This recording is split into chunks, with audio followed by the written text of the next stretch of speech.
Welcome to the Global Peace Film Festival Lives Online Conversation 2021 Festival Edition. Please join me, Kelly Devine, Artistic Director, and Nina Stripe, Executive Director, as we welcome Seth McClellan, the filmmaker behind the film Others Before Self, which is playing as a part of the 2021 program. Our in-person screenings begin September 21st and run through September 26th, followed by streaming access, which begins September 27th and runs through October 3rd. To find out all the details about tickets, scheduling, and other upcoming events, please check out our website, peacefilmfest.org. And now, please welcome Seth McClellan. Thank you, Seth. I'm so glad to be here. Thank you very much. It's wonderful to have you with us.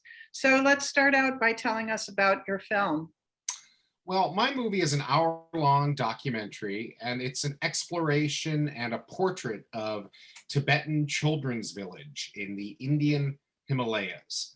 So the backstory is that in 1959, China invades and annexes Tibet. The Dalai Lama flees Tibet over the Himalayas to India, and he's followed by tens of thousands, ultimately around 100,000 Tibetans and followers who were fleeing the Chinese invasion, annexation of Tibet.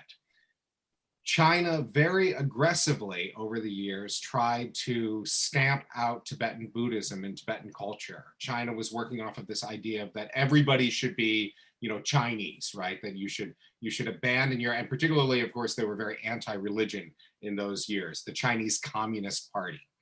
And so what happened is when the Dalai Lama and his followers make it to India, they realize they now have all these children, and then children of refugees and orphans and people who have fled Tibet, or their parents die, or they're with their parents. And so what the Tibetan's Children's Village became was a ultimately successful method of preserving Tibetan culture and caring for the children of Tibet who fled the Chinese Communist Party.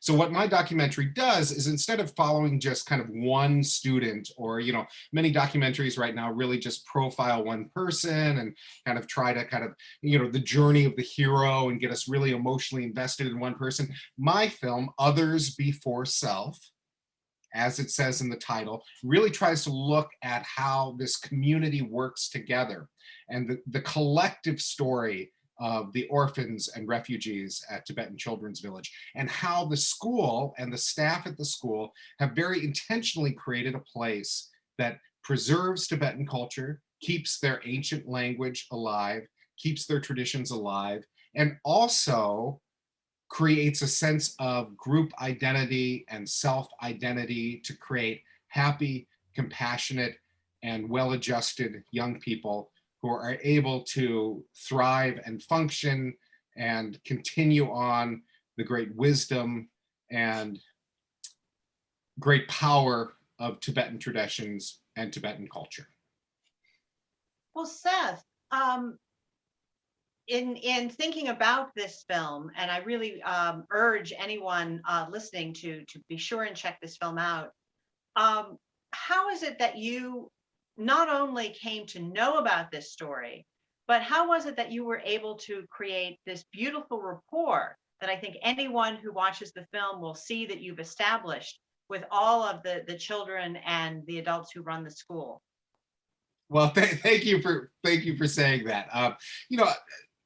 Primarily, my last film was called Little Wounds Warriors, and my last film was profiling young people, again, students on Pine Ridge Indian Reservation in South Dakota.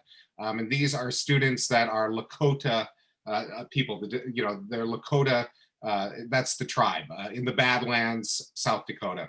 And I came in there a year after there was a suicide epidemic among particularly young girls in the community. And I kind of did a similar thing with that film that I did with Others Before Self, in that I interviewed a bunch of the students, not just one student, but a bunch of the students and some of the elders. And out of their testimony, out of their commentary, out of their reflections and their stories, created a larger story of where their cultural tradition is coming from and where they are finding the power to delve back into their culture. There are a lot of things that are very different between Tibet and Native Americans. It's not the same thing at all. But one of the really similar things is what we in the US tried to do 100 years ago, even up to the 1970s, was we tried to stop Native Americans from speaking their language. We took their children to boarding schools. We tried to stamp out their culture under the misguided belief that we could somehow incorporate people seamlessly into, U.S. culture, right? That people could just be assimilated. This never works. This is always disastrous to the communities when larger communities try to do this. This is what the Chinese Communist Party have done to the Tibetans in Tibet. They have, probably for, complicated reasons and some good reasons, some well-intended reasons, tried to stamp out Tibetan culture. And yet the Tibetans, just like the natives, have refused to have their tradition destroyed. They have refused to take part in the cultural genocide being perpetrated upon them, right? So there are similarities in that. How are the young people in both of these traditions keeping their tradition alive and also connecting with their tradition and the wisdom of their tradition amongst this very challenging situation where they're a very vulnerable community? How are they keeping it all going? And what lessons do they have for all of us? So from that perspective, this story really made sense to me. And then I randomly ran into somebody we were both waiting for our kids to get out of school here in Oak Park, Illinois. And we were both having a beer at the local bar waiting for our kids to get out of school a few minutes. And we got to talking, and he turned out to be Mark Fredesdorf. He was a longtime area superintendent who also was a longtime supporter of the Tibetan movement and specifically Tibetan Children's Village. And he kind of got me in touch with people and facilitated the start of the conversation. And then I had an associate producer, Tenzin Gyal, who also was an alumni and a young Tibetan man who had graduated from the school. And then what we did really is, instead of just going for a weekend or a week to the school, we spent a full month there. And that allowed us to really just sit back and record things as they came and get a lot of footage, and also let the kids and the staff get comfortable with us, so that we were kind of allowed into these sort of private areas and allowed into, and the kids were then comfortable being very forthright with us as well. Well, here's to happy accidents over beers, because we have this wonderful film as a result. And one of the things I'd like to to kind of draw out from you is, you had spoken about the similarities that you discovered once you dug into both of the stories. But as you were beginning this particular project that ended up being Others Before Self, were there any surprises? Were there any things that kind of challenged your preconceptions as you took on the project? For me, coming from a very much a Western tradition, one of the biggest surprises to me was the kids and the culture doesn't have the sense of victimization that we tend to in the US. I mean, the US is in a really interesting place right now because everybody seems to think that they really are the biggest victims of, to the extent where we have like billionaire presidents who feel like they've been mistreated more than anyone else. But it's not just the president. It's also these incredibly, wealthy, successful people in our culture who feel just, grievously injured. Right. And that sense of victimization is really kind of, I think, in some ways at the core of a lot of our Western social group identities. We have been persecuted. And the Tibetans really have been terribly persecuted. What the Chinese Communist Party has done to Tibetans specifically, individual Tibetans, and to their culture, it's genocide, cultural genocide, certainly. And there are certainly elements of it that are, full on like, genocide, people dying in mass, right? This awful, awful thing. And yet among the students, there wasn't that sense of victimhood that I see so much amongst even, my own children and their peers and myself, right? There wasn't that same narrative. People just didn't think poor me that much. It wasn't like the part of their cultural narrative. So, for me, knowing that we need to connect with a Western audience, I would kind of try to draw some of that stuff out of the kids. And they really, like, they couldn't really kind of go there in a sense. There's a joke that Americans are depressed because they think everything should be perfect, and then they're surprised when things aren't perfect. And that other cultures are happy because they think everything will be terrible, and then they're surprised when things go well. So I was really struck by that there wasn't, even though these are people who, are impoverished, facing incredible, geopolitical challenges, citizenship challenges, basic monetary challenges, that these weren't people who saw themselves as victims. Instead, they saw themselves as Tibetans who had a tradition, who were part of a powerful ancient tradition. And that tradition, as you say in your title, as is captured in your title, Others Before Self, that must also be very grounding for them in this experience, that they do seem to, as a practice in their culture, try to see beyond themselves and to see themselves as a part of a larger whole of creation. It feels like. I mean, the beautiful colors, the kind of serene presentation the children have. They all seem really rather calm.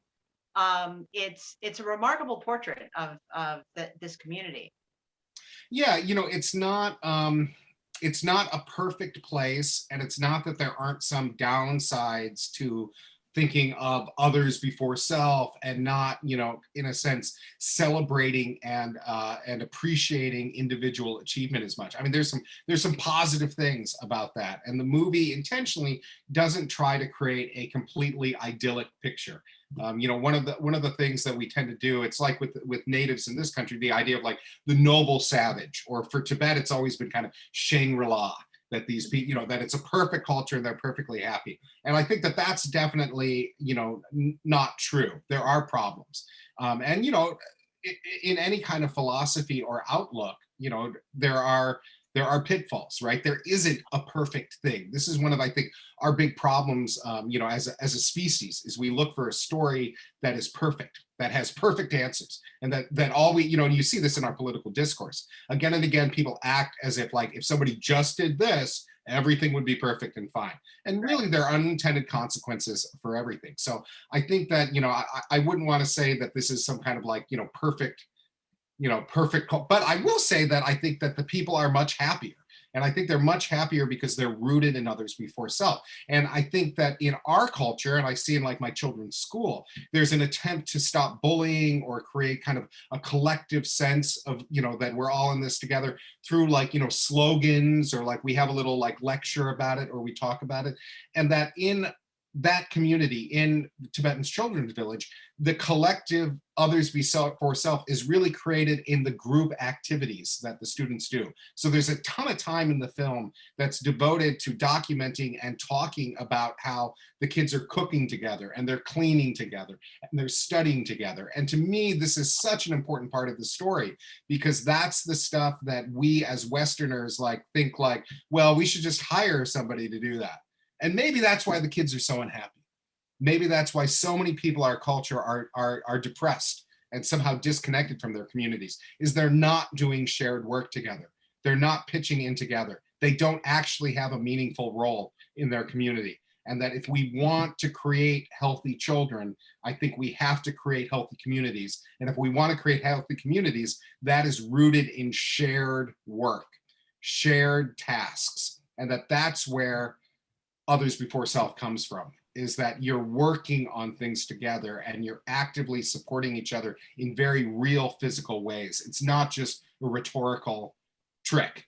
It's not just like, okay, be nice. Instead, it's creating context where you're forced to interact with each other in a compassionate way, and where you have older children and adults working with you in physical, real tasks where they can model compassionate, nonviolent behavior.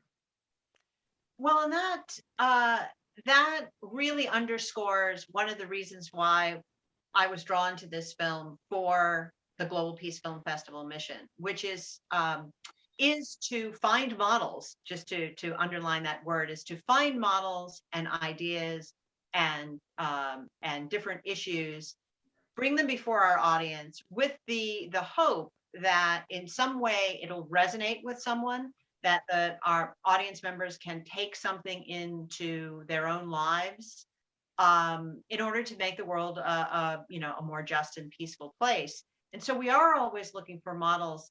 But the other thing I wanted to underline about what you said that I thought was so important was, and I'll use a slightly different language, that a more mature view of the world, if you will, is one that's not going to be perfect, right? Is one where you balance the pros and cons of different frameworks and different approaches, right? And I think your film does do a beautiful job of doing that. That you show it in a way that's not sentimentalized, but does really show the practice of it, not just simply, as you said, the intellectual labeling or the rhetoric around it, but the actual practice of it. And I'd be interested, was that the goal of making your film, was to provide a model, or was that just something you discovered along the way? I think it was something that I discovered along the way. What I do, generally I try not to have much of an agenda when I'm starting to make a film. I try to just start listening to people. And as I'm listening to them, I'm trying to start picking up patterns for what they're saying, right? I'm trying to pick up patterns. And then once I start seeing a pattern, I start asking more people about that specific thing. So it wasn't really, I really went in, I filmed it by myself, and I was there, and I had my, associate producer with me. So luckily, right, who could kind of help me navigate India and Tibetan Children's Village. But I went into it kind of, doing a bunch of research, but not really knowing what to expect. And those were the patterns that, that came out. And I think that, I think, echoing what you're saying, practical, there are a lot of really practical things we can do to make the world a better place. And I think in large part right now, we're very kind of hysterical culturally, and that we're very much like, well, if it's not perfect, it means the whole thing's broken.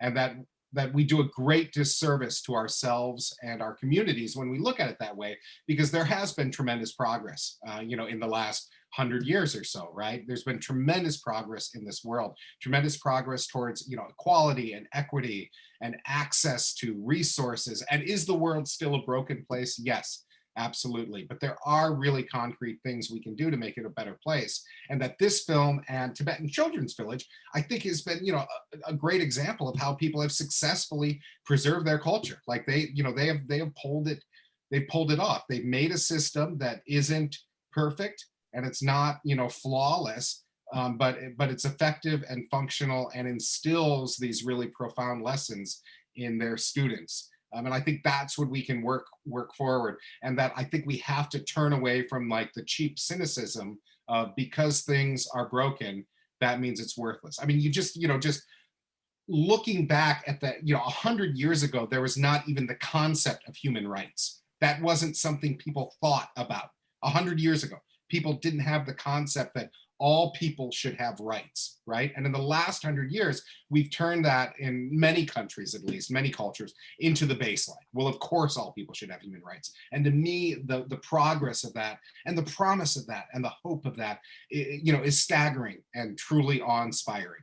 We can make this world a better place. It's just that it's actually work to do it. It involves actual things that we do. It doesn't just involve sloganeering or feeling guilty or getting emotional about it. It means we do things together. Well said. Well said. Yes. So what's next for you, Seth? And how can our audiences support this work? Your audience can support it by watching my other films or renting my other films, right? My website, Thorn Creek Productions, you can find links. So I'm very easy to find online, Seth McClellan. I'm part of a National Endowment for the Humanities grant right now that is doing an oral history of the Lakota people. It's like a big oral history, and I'm kind of the video part of this larger oral history. So I was out back in South Dakota this summer filming and interviewing a lot of the elders, and creating kind of a shorter film to provide a point of entry to the larger oral history series. So I've been working on that. And that's a real big deal because it's coming from the perspective of the Lakota rather than an academic or Western perspective. And then I'm also working on a documentary about universal basic income in a trial for universal basic income in Gary, Indiana. And I'm also, sometimes people hire me to work on their films or whatnot. So I also do that when I have time. And I also teach at Triton College. But you can check out the website. You can follow the film on Facebook. You can hook up with me on LinkedIn. And there's a bunch of different ways to stay in touch. Fantastic. Well, thank you so much, Scott. I'm sorry. Thank you so much, Seth McClellan, kind of putting Seth and McClellan together. Sorry. This has been a wonderful conversation, and I feel really enthused about it. And I love when we can have these conversations and feel so upbeat about our mission. So thank you for your contributions, and thank you everyone for watching. Again, if you want to support others before self, be sure to check out thorncreekproductions.com. And if you want to find out all the information and updates about the film festival, check out peacefilmfest.org. We will see you at the next Glow. Thank you so much.